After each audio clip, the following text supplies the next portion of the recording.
Materi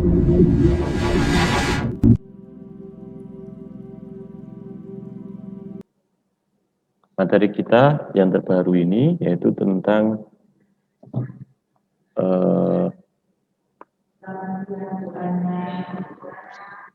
cahaya. Jadi di dalam layar saya ini yang pertama, ini saya menampilkan beberapa fenomena ya yang terjadi karena cahaya. Jadi ini ada pola-pola difraksi yang dihasilkan dari beberapa lampu lucutan. Kalau kalian ingat waktu kelas 7, saya pernah menunjukkan alat untuk melihat pola difraksi yang terjadi di lampu. Nah, alatnya kisi difraksi namanya. Dulu saya sempat menunjukkan, terus kalian nyoba waktu kelas 7 ya. Waktu kita bicara soal atom dan molekul untuk melihat peristiwa eksitasi dan deeksitasi. Nah, ternyata pada yang ini ada lampu neon, isinya gas neon. Ini lampu lucutan. Jadi ketika diamati dengan menggunakan kisi difraksi itu di sebelah kiri lampu ini muncul pola-pola warna tertentu. Ini ada yang biru, kuning, oranye, ya kan? Di sini juga sama. Dan seperti cermin gitu. Nah, ini fenomena tentang cahaya. Kalau yang merkuri juga sama ini. Prosesnya seperti ini. Peristiwanya, hasilnya ya. Kalau yang di sini ini laser. Nah, ini mau menunjukkan bahwa cahaya itu unik ya. Ada sesuatu yang perlu kita pelajari dalam cahaya itu. Dan fungsinya kalau kamu tahu tentang konsep ini, nah ini nanti bisa digunakan untuk berbagai hal. Misalkan seperti kasusnya Jessica itu, yang kasus cyanida itu kan, kopi cyanida itu, alat-alat yang digunakan untuk mengecek di situ kan, itu basisnya ya dari para ahli-ahli fisika. Nah, menggunakan alatnya, ada yang spektrofotometer, spektroskopi atom, atau yang lainnya yang digunakan untuk membuktikan apakah di dalam minuman itu terdapat cyanida atau tidak. Nah, prinsipnya juga analisis berdasarkan cahaya itu tadi, serapannya, gitu. Nah, yang akan kita pelajari ini tentang cahaya. Jadi cahaya ini tuh sesuatu yang punya sifat-sifat. Nah, sesuatu ini dari gelombang cahaya ini itu dia adalah gelombang elektromagnetik. Jadi kalau ciri-cirinya pasti berlainan dengan yang kita pelajari kemarin. Kalau kemarin kan kita belajarnya gelombang, tetapi gelombangnya adalah gelombang mekanik. Jadi ada ciri-ciri khusus. Nah, salah satunya sifatnya seperti ini. Yang pertama yang paling unik adalah cahaya ini punya kecepatan 3 kali 10 pangkat 8 meter per detik. Berarti 3 kali 10 pangkat 8 itu kan sekitar 300.000 kilometer satu detik. Jadi satu detik dia bergerak 300.000 kilometer. Makanya uniknya kalau kalian menyalakan lampu dari ruangan yang gelap, begitu kalian nyalakan saklar, seketika itu juga ruangan langsung terang. Nah, itu membuktikan bahwa pergerakan cahaya ini tuh merambatnya sangat cepat. Dan kecepatannya yang ternilai di sini, 3 kali 10 pangkat 8 meter per detik. Artinya satu detik 300.000 kilometer. Nah, bisa dibayangkan seberapa cepat itu ya. Satu detik aja udah sekian. Nah, yang kedua, cahaya ini tuh ada yang dapat dilihat oleh mata. Namanya cahaya tampak. Nah, dia berkisar antara panjang gelombang 4.000 Armstrong sampai 7.600 Armstrong. Armstrong ini 10 pangkat minus 10 meter. Jadi bisa dibayangkan ya, 1 dibagi 10 pangkat 10 meter. Ini adalah panjang gelombang yang bisa kita lihat. Artinya cahaya-cahaya tampak seperti merah, kuning, hijau, dan sebagainya. Yang kedua, cahaya ini merambat menurut garis lurus. Jadi arah rambatnya cahaya itu dia mengikuti garis lurus, bukan berkelok-kelok ya. Arah rambatnya lurus. Gitu. Kemudian dapat merambat di ruang hampa. Jadi terbukti ya kalau matahari itu kan menyinarkan cahayanya, padahal jaraknya dari bumi itu kan jutaan tahun cahaya ya. Nah itu cahayanya bisa sampai ke bumi hanya dalam beberapa detik saja. Nah itu membuktikan bahwa padahal dari bumi ke matahari itu kan ter, apa namanya terpisah oleh ruang angkasa yang notabene di sana adalah ruang hampa juga. Tapi bisa tetap sampai ke bumi. Nah itu uniknya. Lalu yang kelima, cahaya itu juga bisa dipantulkan. Yang keenam, ini dapat dibelokkan atau dibiaskan. Terus yang ketujuh, cahaya itu juga bisa digabungkan atau berinterferensi. Berinterferensi ini juga menghasilkan pola interferensi seperti interferensi Michelson. Kalau kalian pernah apa berliterasi gitu ya, baca-baca gitu, terus mencari di YouTube gitu, interferensi Michelson. Nah, itu banyak alat-alat itu digunakan untuk berbagai hal. Salah satunya untuk menentukan bagaimana keadaan di luar angkasa. Itu mereka melakukan penelitian itu menggunakan interferomikkelsen itu dengan menembakkan sinar laser ke luar angkasa, lalu dari situ apa sinyal yang ditangkap gitu. Sehingga ada yang menemukan bahwa gravitasi itu bisa juga disebut sebagai gelombang gravitasi. Ini salah satu peraih Nobelnya tentang ini baru ada di tahun 2015 karena baru bisa dibuktikan di tahun ini. Padahal yang mencetuskan bahwa gravitasi itu adalah gelombang itu Einstein. Nah, bisa dibayangkan kan berapa juta tahun baru bisa terbukti. Lalu yang keenam bisa bersilangan tapi tidak mengurangi kecepatan. Jadi kecepatannya tetap itu 3 kali 10 pangkat 8 meter per detik. Nah, di dalam cahaya ini ada benda-benda yang dapat memancarkan cahaya sendiri. Ini disebutnya sebagai sumber cahaya. Nah, sumber cahaya ini dibedakan jadi dua. Ada sumber cahaya alam, berarti alam itu ya alami gitu. Ya, yang ini. Ada juga sumber cahaya buatan, berarti dibuat oleh manusia. Alam itu contohnya ya di matahari, bintang, ini asli. Ada di alam tanpa dibuat oleh manusia ya. Lalu kalau yang dibuat ya senter, lampu dan sebagainya. Nah, ada juga benda yang tidak dapat memancarkan cahaya sendiri. Ini disebut benda gelap.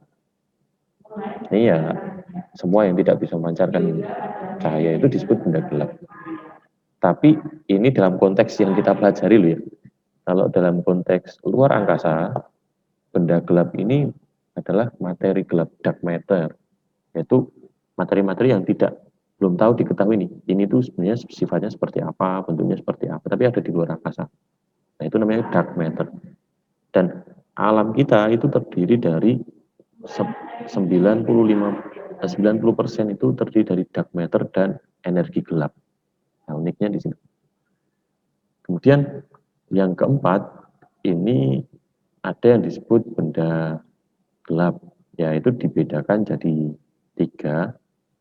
Benda yang tembus cahaya, tak tembus cahaya ya, artinya sama sekali tidak bisa meneruskan kalau dia menerima cahaya. Jadi cahaya yang lewat ke situ akan terhalang oleh benda itu. Ini contohnya tembok, papan, batu, dan sebagainya ya. Lalu yang B itu benda yang tembus cahaya, yaitu benda yang dapat meneruskan sebagian cahaya yang diterimanya. Misalnya kertas, kain, dan juga kalau di apa namanya Interferomekelsen di situ pakai namanya kaca beam splitter. Nah, kaca beam splitter ini memang difungsikan untuk sebagian cahaya bisa dipantulkan, sebagiannya bisa diteruskan untuk membentuk pola interferensi. Nah, itu. Terus ada yang disebut juga dengan benda bening. Nah, ini kayak udara, air jernih, kemudian kaca, dan sebagainya ya. Gitu. Nah, di dalam cahaya sendiri itu ada sesuatu yang digunakan untuk melukiskan pergerakannya. Nah, itu disebut sebagai sinar. Jadi kalau di fisika apa namanya, cahaya dipandang sebagai partikel, jadi cahaya ini satu benda, tapi dia punya sifat dualisme gitu. Kadang bisa dipandang sebagai gelombang, satu sisi dia dipandang sebagai partikel. Nah, yang kita pelajari di awal ini optika geometri. Berarti kita menggunakan dan mempelajari ini secara geometri, karena melihat ini sebagai cahaya itu sebagai partikel. Jadi bergerak lurus gitu. Kalau partikel, kalau gelombang kan kemarin membentuk pola gelombang kan, nah itu bedanya di situ. Maka nanti garis-garis cahayanya akan diwakili oleh sinar itu untuk menggambar, misalkan membuat atau melukiskan bayangan dan sebagainya.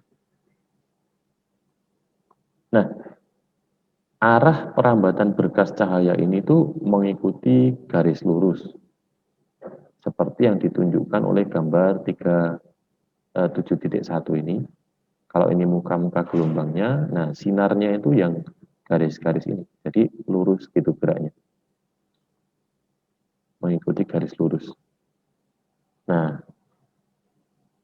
yang disebut sinar ya yang 3 garis ini. Nah, ini bisa terbukti ketika kalian misalkan yang di rumah gitu ya, sempat melihat ke jendelamu, lalu di bagian atasnya itu ada ventilasi udaranya. Kalau arah rumahmu itu menghadap ke timur, biasanya pagi hari itu dari ventilasi atau celah-celah ventilasi udara itu akan ditembus cahaya kan, sehingga kayak ada garis-garisnya itu. Dan arah perambatannya kan lurus cahayanya, menyinarinya kan lurus gitu. Nah itu. Dan dalam kasus ini itu bahwa cahaya dipandang sebagai gelombang dan juga partikel ini baru disepakati setelah Einstein itu menemukan teori baru yang mengatakan bahwa memang cahaya itu punya 2 sifat gitu. Kalau dulu itu ada pro kontra, ada kelompok yang percaya bahwa cahaya itu eh, partikel, tapi ada juga yang menganggap bahwa cahaya itu dipandang sebagai gelombang. Jadi ada 2 kelompok ilmuwan yang mengikuti bahwa cahaya sebagai partikel itu ya kelompoknya Newton dan sebagainya. Kalau yang eh, cahaya sebagai gelombang adalah ilmuwan yang bernama Huygens. Itu cara pandang 2 itu. Jadi seolah-olah terpisah. Padahal itu satu kesatuan seperti 2 mata uang itu. Balik kiri ada Garuda, sebaliknya ada mata uangnya 500. Jadi sama. Nah, karena ini yang kita pelajari tentang geometri, nah di sini ada kita akan menggunakan istilah sinar gitu ya nanti untuk ke belakangnya. Nah, di dalam sinar ini tuh dikelompokkan jadi 3. Jadi ada model sinar. Yang pertama itu sinar sejajar atau paralel. Ini yang gambar A ini. Sejajar itu artinya kalau kalian di matematik kan udah pernah tahu ya pasti bahwa garis sejajar itu yang seperti apa gitu kan. Nah, ini di sini. Ini sejajar namanya. Sinar-sinar sejajar atau disebutnya sebagai paralel. Sinar paralel. Kalau yang B ini sinar konvergen. Tapi di sini konvergen itu menuju ke pusat. Nah, ini kalau kalian pernah lihat deret, nah, deret konvergen itu kan berarti yang lama-lama makin kecil gitu kan. Nah, ini sinar konvergen. Jadi menuju ke pusat. Dari yang renggang menuju ke pusat. Jadi fokus gitu, memfokus. Yang C ini disebutnya sinar divergen atau menyebar. Jadi ada 3 jenis sinar ini yang perlu kalian tahu. Itu. Nah, sampai di sini ada yang mau bertanya nggak? Kalau nggak ada, saya lanjutkan ya. Masih bisa dipahami ya? Oke, beri reaksi dong kalau masih bisa dipahami, beri jempol gitu mungkin biar saya bisa yakin. Oke, terima kasih Hanum. Yang lainnya? Oke, Cinta, Marsha, ya. Yang lainnya gimana nih? Oke, Anthony, Kristi, thank you sudah. Kesia, ya, Stephen, Hardian. Oke. Oke, saya lanjutkan kalau gitu ya. Nah, karena tadi cahaya itu bisa dipantulkan, nah sekarang ada 2 jenis pemantulan. Kalau sinarnya itu tadi jatuh ke permukaan yang rata, seperti gambar di kiri ini, nah ini nanti akan menghasilkan pemantulan yang teratur. Terlihat dari sini nih. Sinar yang datang ini kan paralel. Ketika dia dipantulkan juga masih sama, sejajar juga. Ini namanya pemantulan teratur. Nah, kalau dia jatuhnya di permukaan yang kasar, maka pemantulannya menjadi tidak teratur. Nah, hal ini disebut sebagai pemantulan baur. Baur itu berarti acak, arahnya nggak jelas. Padahal datangnya kan sama nih, sinarnya sejajar, tapi setelah dipantulkan dia jadi kemana-mana. Itu disebut pemantulan baur. Itu. Nah, ini penjelasan dari yang tadi. Jadi pemantulan teratur itu uh, terjadi pada suatu benda yang memiliki permukaan rata atau halus. Nah, nanti sinar-sinar sejajar itu akan dipantulkan sejajar pula secara teratur. Kalau pemantulan baur atau difus itu pemantulan yang terjadi pada permukaan kasar yang bergelombang atau bergelombang ya. Nah, sinar-sinar datang yang ke permukaan benda ini akan dipantulkan secara tidak teratur atau baur. Gitu. Jadi tidak sejajar lagi, ngacak kayak tadi. Karena untuk mempermudah ini ada yang menemukan tentang hukum pemantulan. Jadi karena ada peristiwa pemantulan, dicermati, muncul hukum pemantulan. Tapi sebelum kita bicara soal hukum pemantulan, ini saya mau menunjukkan dulu di gambar 7.5 ini, kalau kalian cermati. Ini adalah gambar laser ya, sinar laser. Saya tembakkan gitu, terus dipantulkan ke sebuah cermin. Jadi di sini ada cerminnya ini.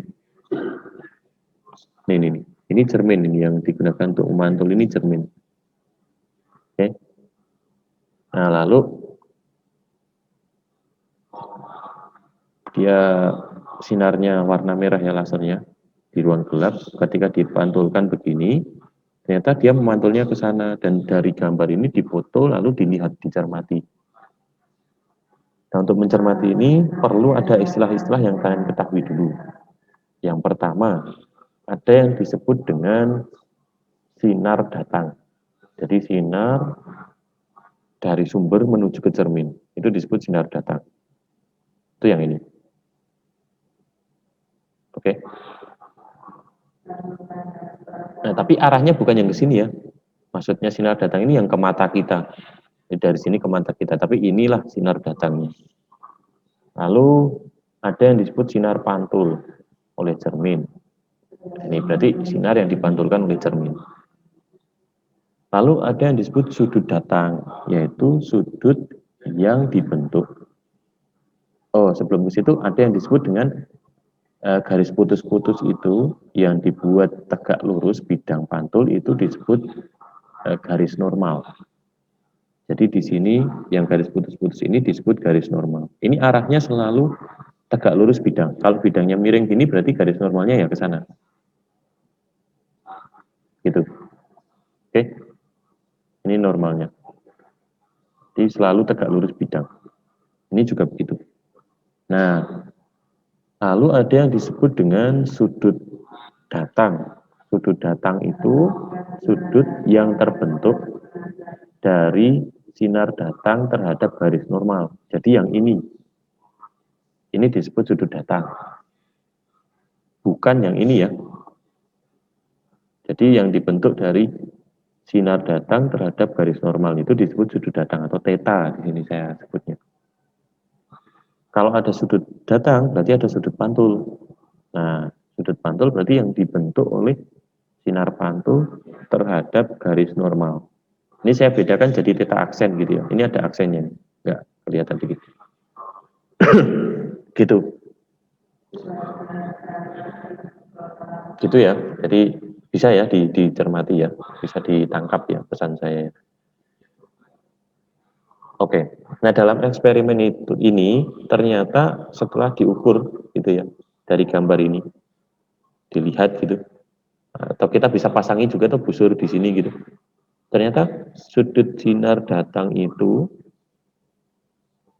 akan menentukan sudut sinar pantul, atau sudut sinar pantul itu sama dengan sudut sinar datang. Kalau datangnya dengan sudut 40 terhadap garis normal, maka sinar pantulnya juga akan 40 terhadap garis normal. Itu yang ditemukan hukumnya. Nah, yang menemukan hukum pemantulan yaitu Snellius. Gitu. Jadi Snellius mengatakan hukum pertama, sinar datang, ya ini, garis normal, sinar pantul, itu terletak pada satu bidang datar. Nah, dalam hal ini bidang datarnya apa? Layar monitor kalian itu masing-masing. Ini kan nempel di satu bidang datar. Bidangnya ya, kalau kemarin ini kertas ya, makanya saya sebut bidang kertas, karena ini saya snipping ya, dari tulisan di modul saya ini. Tapi kalau sekarang ini berada di layar monitor kalian, berarti bidangnya adalah layar, bidang datarnya. Itu kalau kemarin ini kertas, maka tulisannya kertas. Itu, yang pertama itu. Jadi sinar datang, garis normal, sinar pantul, terletak pada satu bidang datar. Yang kedua, sudut datang, sudut pantul itu sama dengan sudut datang. Jadi sama yang tadi saya sampaikan di sebelumnya ya. Sudut pantulnya ini akan selalu sama dengan sudut datang. Gitu. Dengan theta itu sudut datang, theta aksen sudut pantul. Gitu.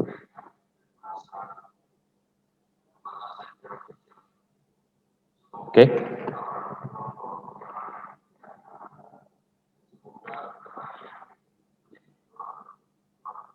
Nah, ada juga yang disebut dengan bayangan. Nah, bayang-bayang ini itu terbentuk oleh atau disebabkan karena satu, cahaya itu mengenai benda, tidak tembus cahaya. Contoh, kalau kalian disinar, ditembaki lampu gitu, disinari gitu, maka di belakang kalian kan akan muncul bayangan. Kenapa? Karena sinarnya yang harusnya lewat tubuh kalian itu terhalang oleh diri kalian, sehingga tidak bisa diteruskan. Maka di belakang kalian ya gelap. Itu yang pertama. Karena tadi mengikuti bahwa sinar itu atau cahaya itu merambat membentuk garis lurus atau menurut garis lurus. Nah, di dalam bayang-bayang ini tuh dapat dibedakan jadi dua daerah. Ada yang disebut bayangan inti atau gelap, ini umbra. Ada juga yang disebut bayangan kabur atau tambahan. Ini namanya penumbra. Ini sudah kita pernah bahas ini, soal ini di eh, kelas 7 di tata surya terkait dengan pembentukan apa namanya eh, gerhana ya, gerhana. Jadi muncul pola seperti ini.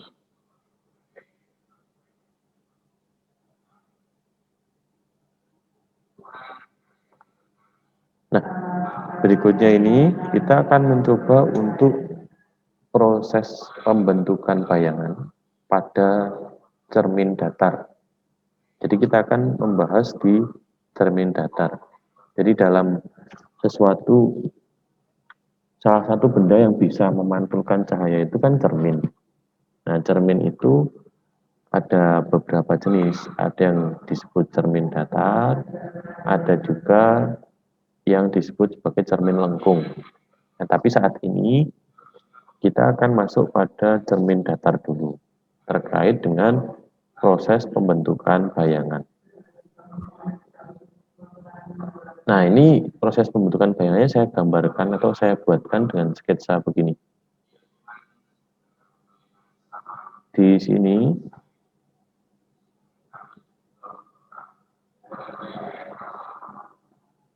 ini ada lampu gitu ya. Lampunya ini nyala. Kemudian dia berada di depan cermin. Jadi ini cermin. Cerminnya yang terpakai yang di sisi kiri ya, sisi kanannya enggak.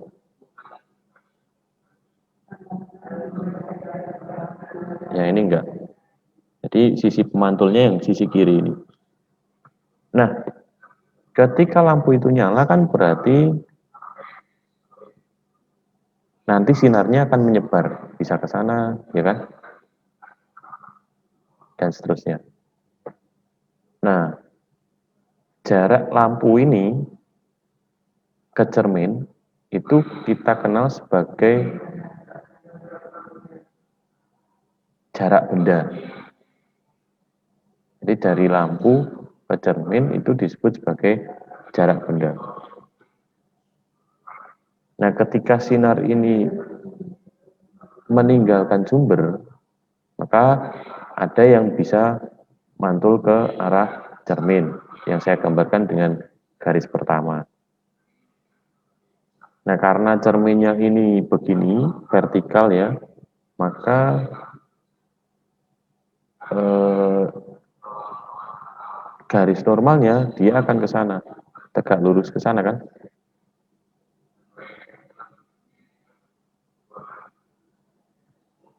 Ya toh? Karena garis normalnya tegak lurus ke sana, maka artinya apa? Ketika sinar ini yang pertama ini datang ke sana, ini kan sejajar terhadap garis normal. Berarti dia itu sebenarnya berhimpitan dengan garis normal. Jadi makanya nggak tergambarkan di sini. Ya karena berhimpit dengan garis normal berarti sinar datangnya yang terbentuk terhadap garis normal kan nol. Betul ya? Nah karena sudut sinar datangnya itu nol, berarti dia juga akan dipantulkan dengan sudut pantul yang sebesar 0 derajat juga. Artinya, secara sederhana saya bisa mengatakan berarti ketika sinar ini tepat jatuh sejajar atau berhimpit dengan garis normal, dia akan dipantulkan kembali. Itu yang pertama. Lalu yang kedua, sinar yang kedua, dia ada yang ke sana. Nah, ini garis normalnya. Misalkan ini theta, ini juga theta aksen. Ini akan sama ini besar sudutnya. Dia akan dipantulkan ke mata. Yang sinar ketiga juga begitu. Nah, kalau ini kita perpanjang ke sana, ini kan nggak akan pernah ketemu ya, jaraknya akan tambah lebar ini. Maka kita tidak bisa menentukan bayangan di keadaan nyata kita di ruang nyata ini. Makanya apa? Diperpanjang melalui garis putus-putus ke sana. Ah, dia ketemu titik ini. Sehingga pola bayangannya atau bayangannya itu berada di titik I. Ini. Jadi akan membentuk bayangan di titik I. Di belakang cermin. Atau yang maksudnya di belakang cermin itu di dalam cerminnya itu. Bukan di baliknya ya. Tapi di belakang itu artinya di dalam cerminnya. Jadi dia tidak tampak di sini bayangannya. Tapi di dalam cermin. Makanya kalau kalian lihat, itu seolah-olah di sana itu ada lampunya, padahal lampunya ada di sini. Gitu. Nangkap ya? Nah, ini. Hal yang simpel lagi misalkan kalau kalian melihat di apa? Kaca gitu kan, kaca spion. Nah, itu kan motornya di belakang tapi kamu melihatnya kan ke depan, melihat di cermin, seolah-olah ada di dalam cermin. Nah, itu bayangannya maya namanya. Gitu. Oke. Nah, jarak antara bayangan ini sampai ke cermin itu disebut jarak bayangan. Jadi kalau tadi jarak benda ke cermin disebut jarak benda ya, jarak P ini dari benda ke cermin itu disebut jarak benda. Kalau dari bayangan ke cermin itu disebut jarak bayangan. Dan perpanjangan dari sinar pantul itu akan membentuk bayangan. Jadi ini perpanjangan dari sini. Ini kan sinar pantulnya, ini diperpanjang ke sana dengan garis putus-putus ini membentuk bayangan di titik ini. Gitu. Nah, kita cermati di sini ya. Contohnya ini. Kita buat model. Ini seolah-olah benda ya. Di bendanya ini saya wakilkan dengan garis dan anak panah. Jadi anak panahnya ke atas gitu. Nah, untuk membentuk bayangan pada cermin datar, itu pertama gini, kita menggambar dulu urutannya ya, jadi bendanya dulu, lalu cerminnya. Oke, nah baru untuk menentukan garis, menentukan bayangannya di mana itu kita menggunakan ini, hukum Snellius tadi. Satu, ketika kita gambar, itu sinar itu berangkat dari benda ya. Jadi gambarnya itu sinarnya berangkat dari benda. Misalkan nih, sinar pertama ini kita ambil yang horizontal. Nah, ketika dia horizontal, karena tadi cermin datar ini garis normalnya juga ke sana, tegak lurus dengan cermin, berarti dia kan datang dengan sudut 0 derajat, maka dipantulkan kembali. Atau dipantulkan dengan 0 derajat juga, sehingga seolah-olah dipantulkan kembali. Lalu, kita ambil yang kedua, misalkan ini. Nah, di sini juga sama. Ini garis normalnya kan, ini kan sama besarnya sudut datang, sudut pantul. Nah, karena kalau sudut pantul, bukan sudut pantul, garis sinar pantulnya ini, saya perpanjang ke sana, dan yang ini saya perpanjang ke sana, kan nggak akan pernah ketemu. Karena ini makin jauh nanti jaraknya kan. Maka kita perlu perpanjang, dari sinar pantul ini kita perpanjang, supaya nanti berpapasan, atau berpotongan gitu. Nah, maka kita perpanjang ke sana. Dan ini ke sana. Nah, akhirnya dia berpotongan di sini. Jadi perpotongan dari perpanjangan sinar-sinar pantul itulah yang disebut dengan bayangan. Nah, ini dia ketemu di sini. Nah, ini bayangannya ada di sini. Nah, kalau kalian cermati, segitiga PQR ini kongruen dengan segitiga P aksen QR. Istilahnya apa ya? Kalau di kalian di matematik mungkin udah ada ya kesebangunan itu kan. Nah, tapi ini kongruen. Kongruen itu pasti sebangun. Tapi kalau sebangun belum tentu kongruen. Gitu ya. Jadi kalau kongruen itu semuanya serba sama. Sudutnya besarnya sama, ukurannya sama, persis gitu. Nah, ini. Artinya, kalau ini semua segitiga ini sama, berarti panjang P atau S ini sama dengan panjang Q atau S aksen. Di mana P tadi kan jarak benda, Q jarak bayangan. Berarti jarak bayangan dan jarak benda sama besar. Gitu. Lalu tingginya ini juga sama. Jadi H, ketinggian benda, sama juga dengan tinggi bayangan. Kasus ini terjadi ketika di cermin datar loh ya. Saya menjelaskannya cermin datar. Oke. Nah, karena ada bayangan dan juga ada benda, dan ilmuwan zaman dulu itu bisa mengetahui bahwa, oh ini sama besar atau tidak, itu karena melalui gambar ini. Kemudian dibandingkan. Benar nggak sih? Sebenarnya tingginya ini dengan tinggi bayangan dengan tinggi benda itu sama atau tidak? Nah, maka dibandingkan untuk melihat apa? Perbesaran istilahnya. Jadi ada yang disebut dengan perbesaran bayangan, yaitu perbandingan antara ukuran bayangan akhir dengan ukuran benda atau objek. Nah, yang dibandingkan apanya? Ukurannya. Ukurannya itu berarti bisa dilihat dari ketinggian bayangan dibandingkan dengan ketinggian benda atau jarak bayangan dibandingkan dengan jarak benda. Gitu. Oke? Nangkap ya?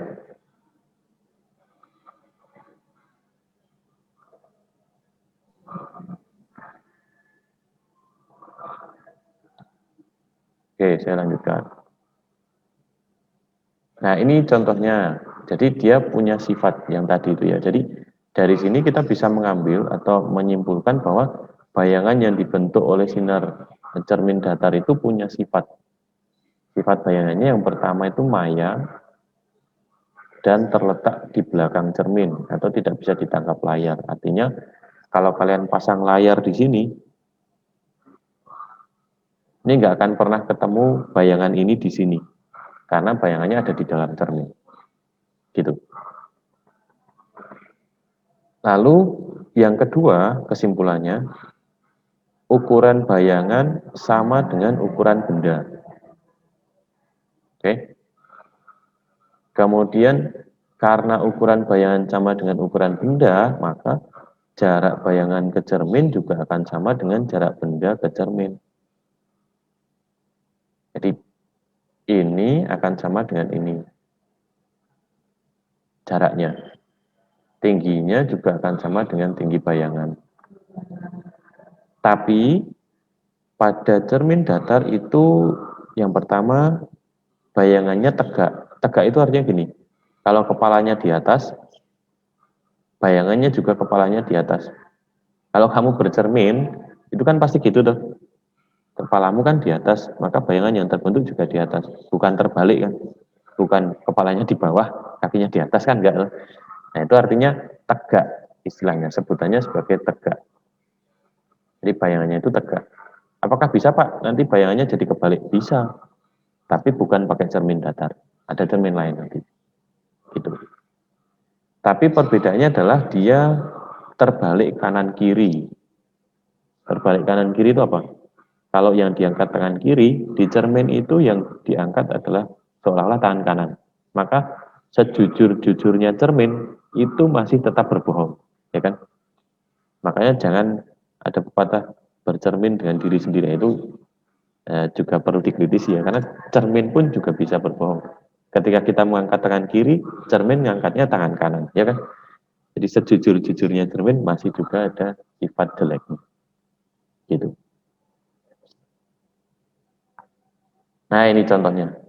Ini Kesia misalkan ya. Nah, ini kan tangan kiri. Nah ini yang diangkat tangan kanan. Nah ini tampilannya kan gini. Hidungnya sama, rambutnya sama, sepatunya sama, celananya sama, bajunya sama, tapi yang di sini kanannya itu melipat gitu ya. Tangannya, yang di sini justru yang sebelah kiri, seolah-olah kan gitu loh. Nah ini yang disebut terbalik kanan kiri. Nah ini tingginya sama, gitu. Oke, ini contohnya.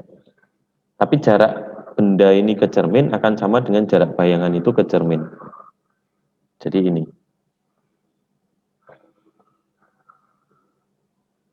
Nah, ketika kamu bercermin, biasanya kalau kamu bercermin ini kan, kalau cerminnya terlalu kecil, kamu kan nggak bisa lihat seluruh tubuhmu tuh. Nah, ternyata ada ukuran cermin minimal atau panjang cermin minimal ini untuk bisa melihat tinggi badan kita secara utuh atau benda secara utuh.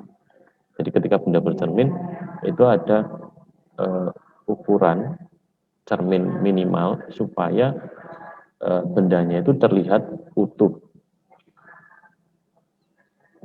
Nah, secara matematis syaratnya yaitu untuk bisa melihat, agar seseorang itu bisa melihat seluruh tubuhnya pada saat bercermin, itu tinggi cermin harus setengah kali tinggi benda.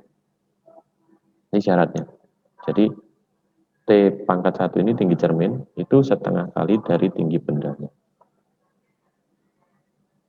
supaya bisa melihat eh, bayangan secara utuh pada saat kalian bercermin gitu. Nah, sekarang kita coba untuk menyelesaikan persoalan ini. Saya beri contoh soal ya terkait dengan cermin datar dalam proses pembentukan bayangan. Nah, sekarang waktunya untuk kalian mencoba mengerjakan soal ini. Nanti yang tahu bisa di chat ke saya atau di Japri gitu. Atau kalau mau menjelaskan langsung ya boleh. Ini contohnya. Ada 4 soal. Saya beri waktu ya sekitar 10 menit lah ya untuk 4 soal ini. Silakan. Yang pertama, sebuah benda diletakkan 25 cm di depan cermin datar. Jika benda digeser 6 cm menjauhi cermin, nah berapa jarak bayangan awal? Ingat yang ditanya ini ya, bayangan awal terhadap bayangan akhir. Itu jaraknya berapa? Nah, caranya gimana? Gambar. Ini saya kasih contoh ya. Saya kasih contoh untuk gambarnya, nanti kamu selesaikan sendiri. Ini pertama misalkan ini cermin datar. Nah,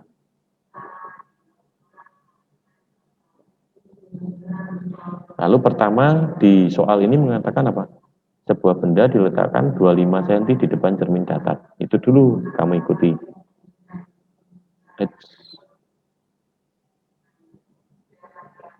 Tuh. Lalu ini bendanya misalkan. Nah, ini jaraknya 25 cm.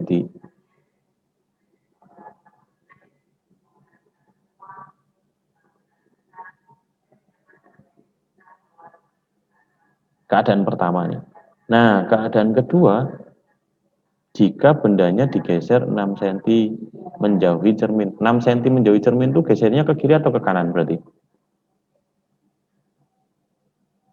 Karisa. Kiri. Oke, ke kiri 6 cm kan berarti di sini ya. Keadaan dua. Kita gambar ulang aja.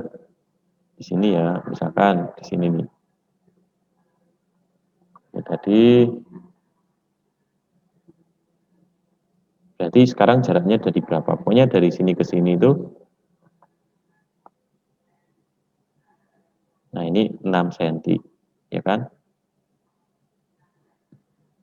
Nah, ketika keadaan pertama, nah, mengikuti hukum pemantulan tadi bahwa jarak bayangan itu sama dengan jarak benda, ya kan di cermin datar tadi. Ukuran bayangan sama dengan ukuran benda. Berarti kalau jarak bendanya aja 25 cm keadaan pertama ya. Ini keadaan pertama, ini keadaan kedua.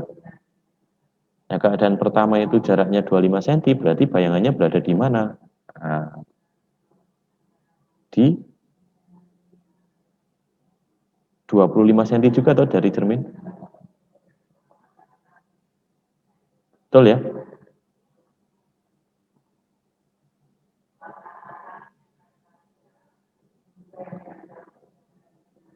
Kan gitu. Oh, yes.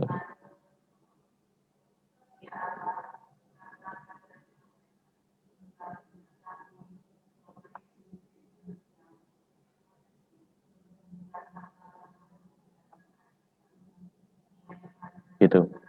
Nah, berarti kalau ini kita geser 6 cm sekarang, nah bayangannya jadi di mana? Kan gitu. Pertanyaannya bayangan awalnya berapa? Jarak bayangan awal dengan bayangan akhir, yaitu berapa? Nah, silakan dicoba.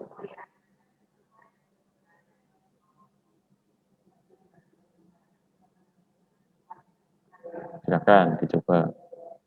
Yang sudah selesai bisa chat.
Oke, anak-anak maksud saya adalah, tadi saya mute ya Mas ya. Jadi ini maksud saya adalah, ini jarak bayangan awal dari bayangan akhir gitu. Yang saya maksud itu. Bukan jarak bayangan ke cermin dan jarak bayangan akhir ke cermin, bukan. Tapi jarak bayangan awal dari bayangan akhir. Jadi kalau kamu ketemu bayangan akhirnya, nah jaraknya berapa gitu.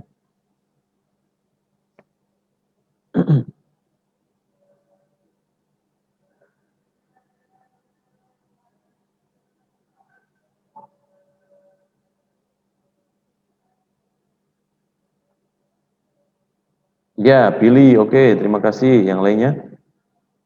Maaf ya tadi kurang tepat ini kalimatnya.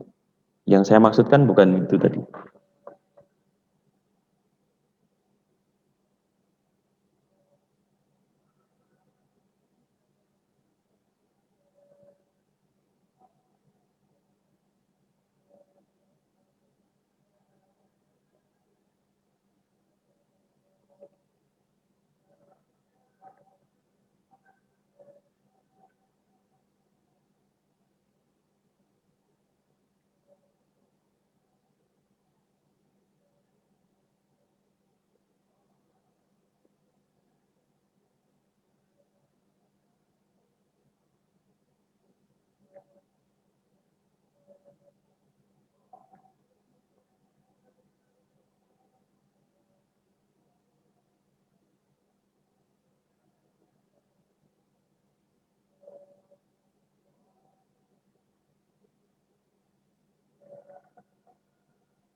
Silakan yang lainnya.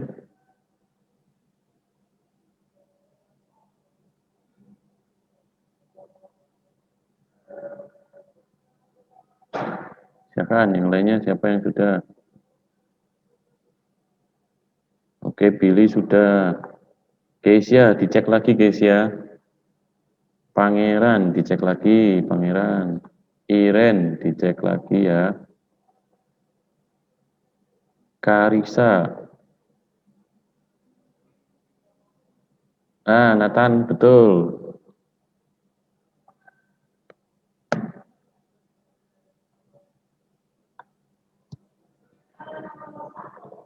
Keisha, Keisha Lasmarito, betul. Davis, dicek lagi Davis. Jadi yang ditanyakan adalah jarak bayangan awal dari bayangan akhir.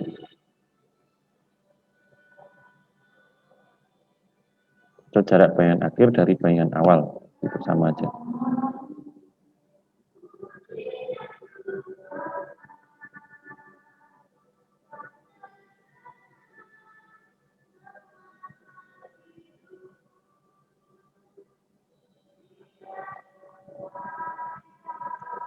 Oke, sudah ada beberapa yang menjawab ya.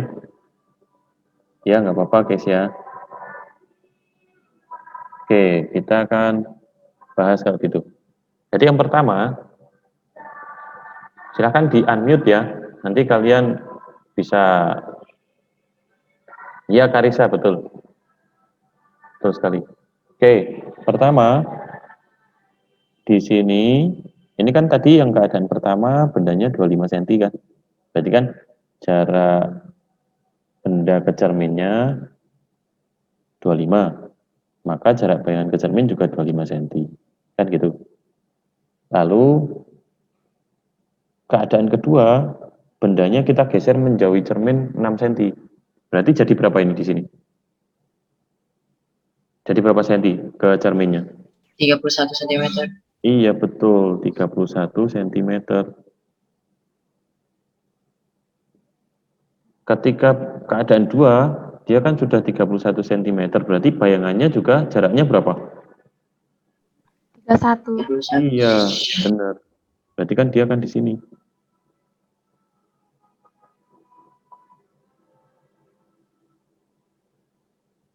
Jaraknya juga 31 cm. Nah, pertanyaan ini tadi, berapa jarak bayangan awal dari bayangan akhir atau jarak bayangan akhir dari bayangan awal? Jadi ini. Nah, dari sini ke sini itu berapa? Berapa senti itu?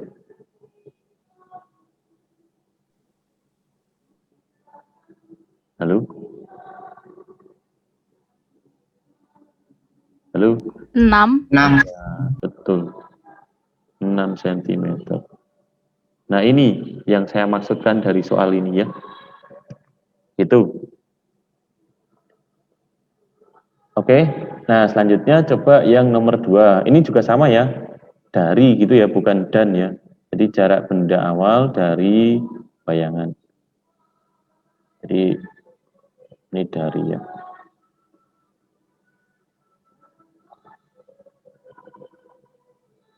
Yang ngetiknya nggak benar tadi. Ini juga sama. Dari gitu. Nah, nomor 2 dan nomor 3 silakan bagi yang sudah menemukan.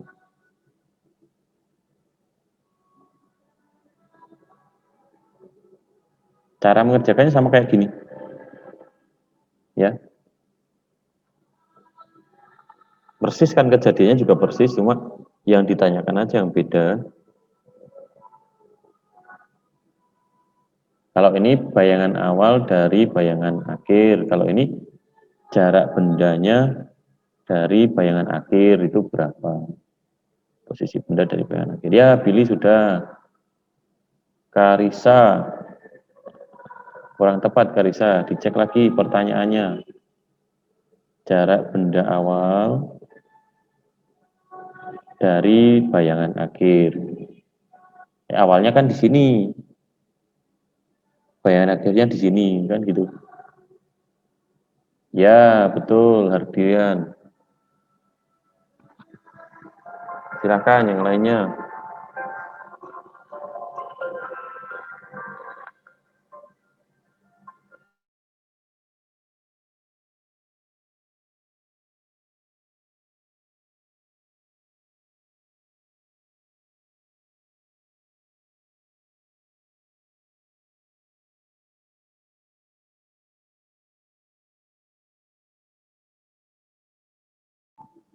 Ya, Natasha, betul.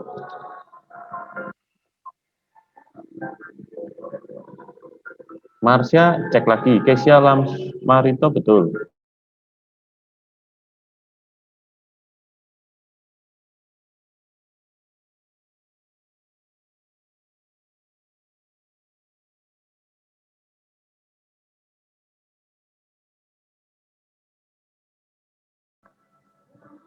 Karinina, dicek lagi Karin.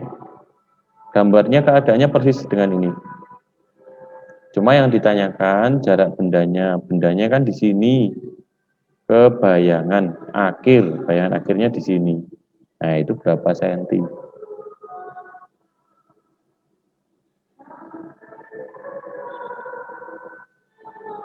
Nah, Raya, betul sekali. Irenenos Gregorius Agung. Nah, yang perlu dicek lagi Agung.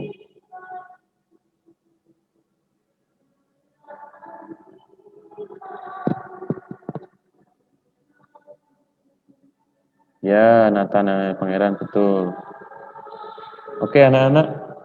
Sebentar lagi kita doa malaikat Tuhan ya. Jadi, ya Marsha, betul. Nanti disiapkan. Saya minta Kesia 8, Kesia 8, iya. Karissa, betul. Ya, Benedik Kesia, mimpin doa malaikat Tuhan ya.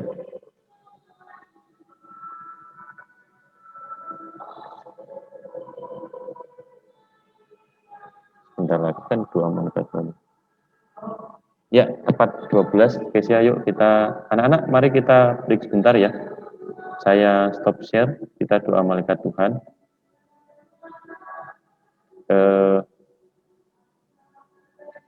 Dipimpin oleh Kesia. Pak Pak Albert dan teman-teman, marilah kita bersatu dalam doa. Dalam nama Bapa dan Putra dan Roh Kudus.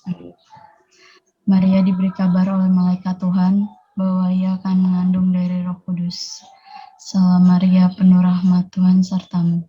Terpujilah engkau di antara wanita dan terpujilah buah tubuhmu Yesus. Santa Maria Bunda Allah, doakanlah kami yang berdosa ini, sekarang dan waktu kami mati. Amin.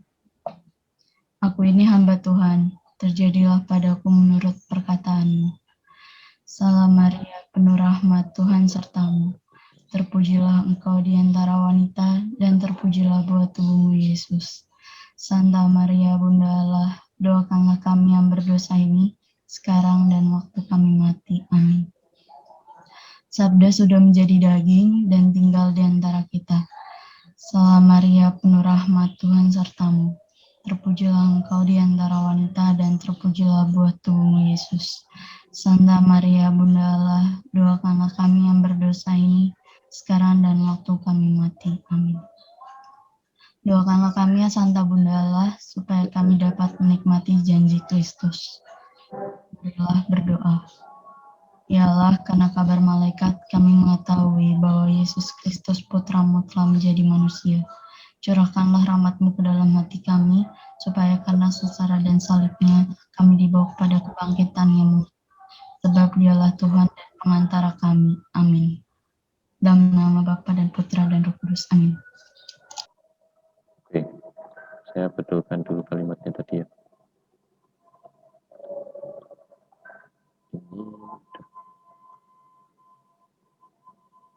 Kita tunggu sampai selesai ajan dulu ya, untuk mulai lanjut lagi.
Silakan kameranya bisa diaktifkan anak-anak.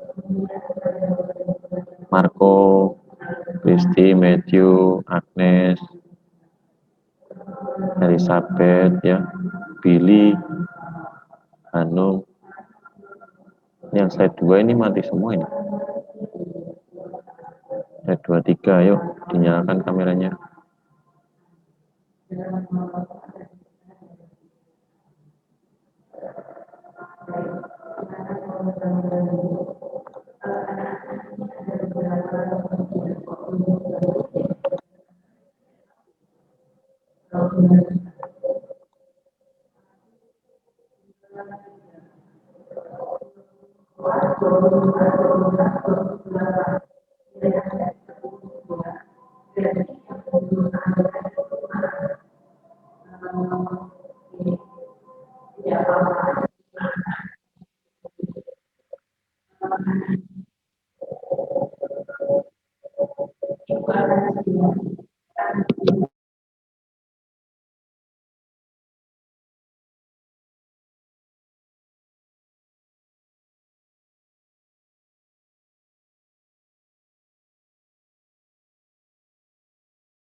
Oke, mari kita lanjutkan ya.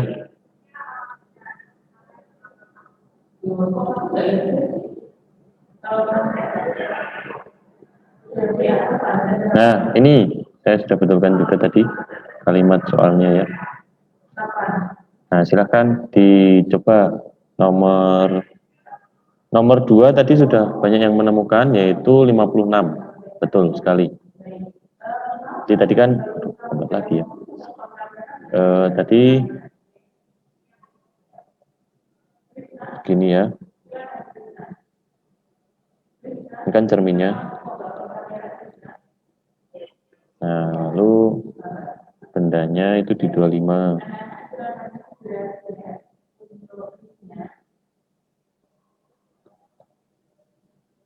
Ini 25 ya.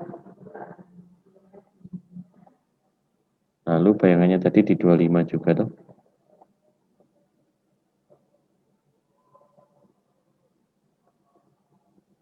Ini ke sini 25. Ini ke sana juga 25 cm.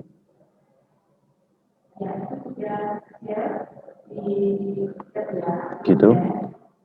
Terus keadaan duanya dia digeser. Digeser 6 cm menjauhi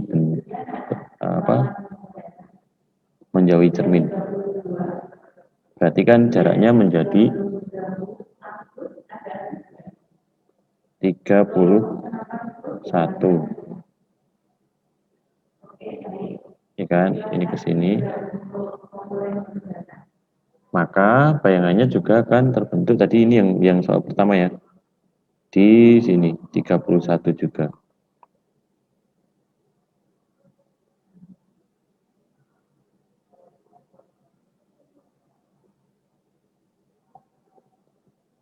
Nah, pertanyaan nomor 1 ini jarak bayangan akhir ke bayangan awal. Berarti yang ditanya adalah ini. Ini kan bayangan akhir.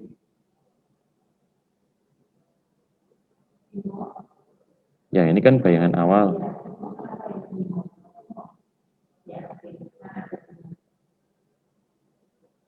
Berarti dari sini ke sini itu berapa? Tadi 6 cm ya kan?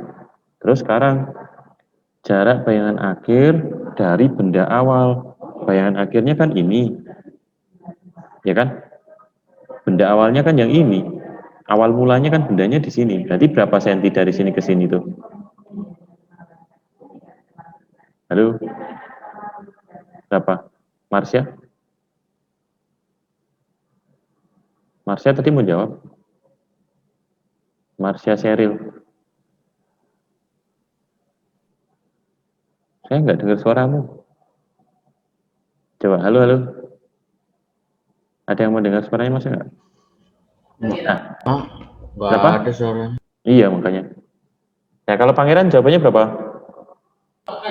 Yang nomor berapa? Yang ini, yang keadaan 2 ini jawabannya berapa? Nomor 2 saya jawabnya tadi 56. Oke, 56 ya, betul ya. Jadi dari sini yang ditanyakan, ya nggak apa-apa Marsya, oh, ternyata mic-nya rusak dia. Jadi dari sini ke sini kan 25, kan yang ditanyakan jarak jarak benda bayangan akhir ke benda awal kan. Terus dari sini ke sini itu kan 31, berarti jaraknya ya 25 ditambah 31. Berarti ini adalah 56. Gitu. Ini untuk yang soal nomor 2. Nah, yang nomor 3 silahkan. Oke, Billy. Billy sudah menemukannya. 3 Billy, tapi nggak tahu ini belum dicek, nanti Bill kita lihat dulu. Nathanael. Oke. Nah, dicermati dulu ya, Karisa 7 yang lainnya ya. Nomor 3 dicermati. Caranya gini. Benda itu kan posisinya 25 di depan cermin datar. Terus cerminnya digeser ya. Jadi yang digeser cerminnya loh ya. Yang digeser cerminnya 6 cm menjauhi benda. Yang ditanya bayangan akhir dari cermin awal. Nah, berapa? Nah, coba siapa yang menemukan?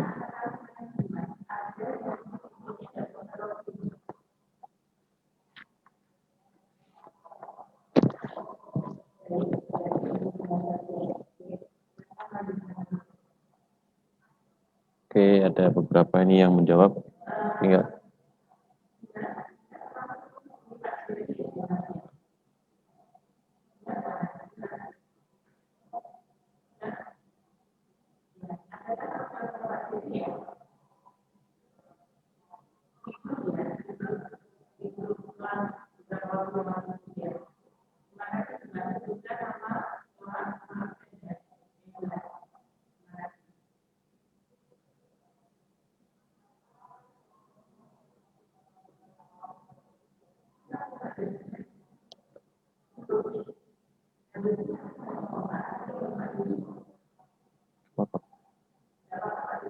Pak Kiri udah standby.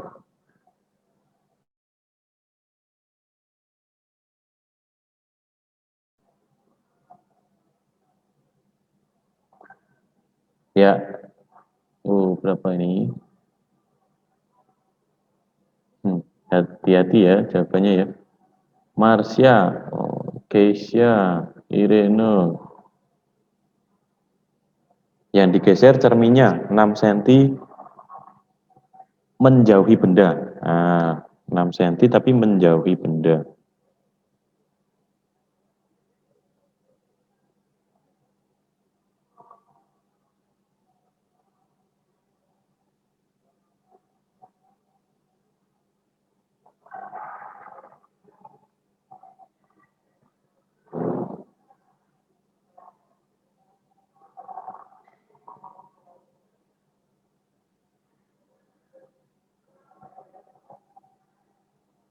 Oke, Natasha Litvi, betul. Terus Nathanael juga sudah betul. Billy dicek lagi Billy. Raya Andini betul. Ya.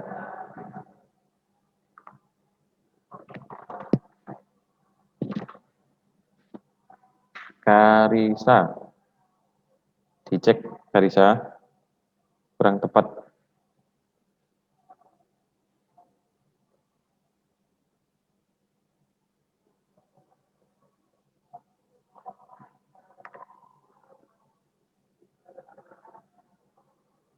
Oke, kita bahas ya.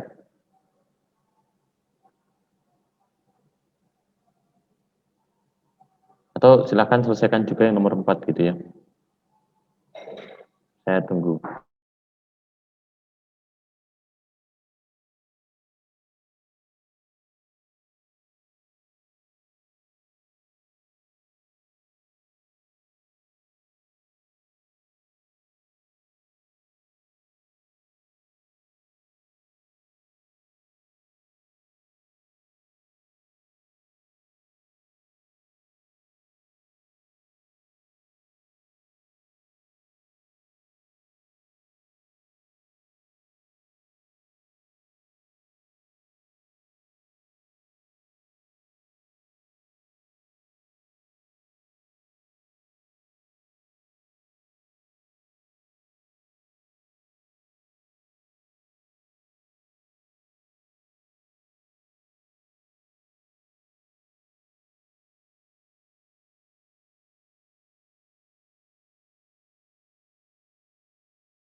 Oke, kita bahas saja ya. Udah ada beberapa yang jawab. Nanti semoga bisa dicermati dari sini. Oke, yang pertama nomor 3.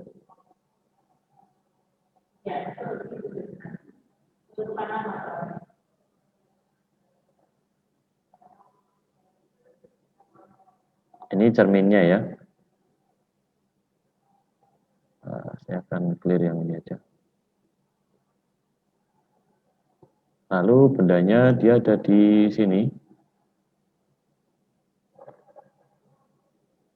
25 cm. Ya kan? Ini keadaan 1. Kemudian keadaan 2-nya, cerminnya digeser berapa senti tadi? Halo, halo. 6. 6. Mana? Menjauhi atau mendekati benda? Menjauhi. Menjauhi benda. Berarti dia digesernya ke kanan atau ke kiri? Kanan. Iya, berarti di sini kan? Nah, jadi di sini kalau bendanya masih sama di sini, nah ini kan kalau tadi ini aja 25, di sini ke sini 25.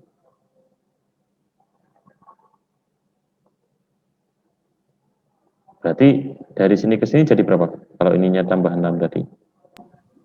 31. Iya, 31. Nah, maka bayangannya di sana juga kan terbentuk di angka berapa? Di jarak berapa? Halo? Iya, betul. 31.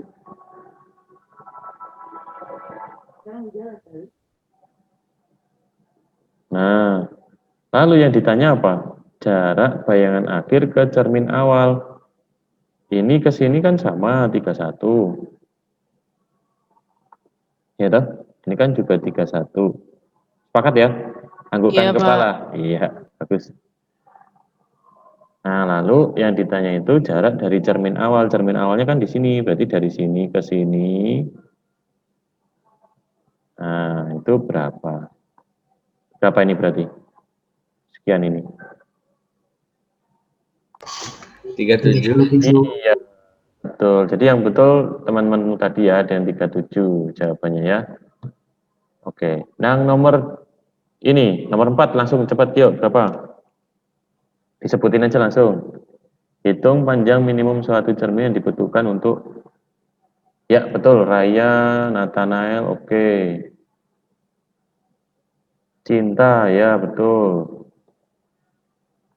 Jadi gunakan persamaan tadi ya, yaitu setengah dari tinggi badannya. Jadi setengah dari 160 ya 80 cm. Oke. Gitu ya, untuk ini ada yang mau bertanya lagi? Ya betul. Gregorius, Nathanael, Kesia. Kalau tidak ada kita lanjut ke berikutnya ya, satu lagi. Nah, jadi dari cermin datar itu juga kita bisa bentuk dua cermin, terus diantaranya itu bentuk sudut antara cermin gitu. Nah, untuk menentukan jumlah bayangannya itu mengikuti ini, persamaan ini. Jadi 360 derajat dibagi alfa minus 1. Dari mana ini saya nggak perlu jelaskan di sini ya, karena butuh penjelasan yang cukup panjang. Jadi kalian gunakan ini, di mana N itu jumlah bayangan yang terbentuk dan alfa itu adalah sudut antara dua cermin yang ini. Oke, ini mengikuti persamaan ini. Nah, coba lengkapi titik-titik di sini. Berarti ini jumlah bayangannya berapa, ini berapa, di sini berapa sudutnya. Oke, ingat ya tadi persamaannya mengikuti ini, 360 itu derajatnya, lalu alfa itu sudut antara dua cermin,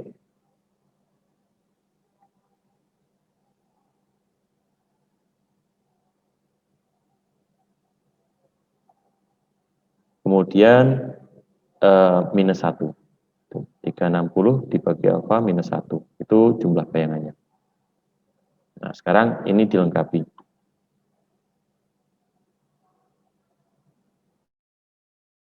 Yang sudah bisa disampaikan nomor 1 berapa, nomor 2 berapa, nomor 3 berapa gitu ya.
Masih di unmute. Oke, maaf Pak. Oke, terima kasih untuk Keisha, Iren, dan beberapa sudah menjawab nomor 1 dan nomor 2. Jadi nomor 1-nya 2, nomor 2-nya 3. Itu ya, menggunakan persamaan tadi. Jadi betul jawabannya. Jadi saya contoh 1 ya, saya kasih contoh 1. Tadi kan N sama dengan 360 per alfa. Alfanya kan sudut antar dua cermin yaitu 120 dikurangi 1. Nah, 320 dibagi 120 kan dapat 3 dikurangi 1, jadi jawabannya adalah 2. Nah, itu caranya. Begitu seterusnya yang di bawah ya, nanti yang di bawah dilengkapi di rumah untuk berlatih mandiri. Karena ini waktunya sudah habis, maka saya akhiri sampai di sini. Gitu. Nanti ini saya akan share di Google Classroom materinya. Gitu, anak-anak.